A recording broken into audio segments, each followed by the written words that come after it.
The real Peaky Blinders. Did you know that in early 20th century Birmingham, violent street gangs like the Peaky Blinders terrorized the streets, and some of their real-life actions were even darker than the show portrays?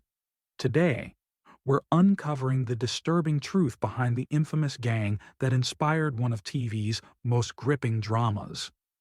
The Peaky Blinders series has become a cultural phenomenon, blending gritty drama with historical intrigue. But what if I told you that the real story behind the gang is even more shocking?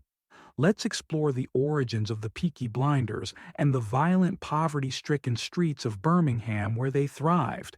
In post-industrial Birmingham, poverty, overcrowding, and unemployment created the perfect breeding ground for crime. Gangs like the Peaky Blinders rose to power in a city where the police struggled to maintain control. For many young men, joining a gang wasn't just a choice, it was a means of survival. The real Peaky Blinders were a gang active from the 1890s to the early 1910s. Unlike the Shelby family in the show, they weren't masterminds of a sprawling criminal empire. Instead, they were young, working-class men involved in petty crime, gambling, and street violence. Their signature style? Flat caps, tailored suits, and razor blades sewn into their hats, a deadly accessory that gave them their infamous name. But here's the twist. Historians debate whether the razor blade story is true or just part of their mythology.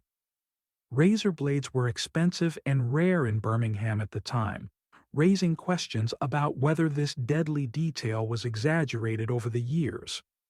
One shocking fact is that the Peaky Blinders gang's reign didn't last long. By the 1910s, they were overtaken by more organized and violent gangs like the Birmingham Boys.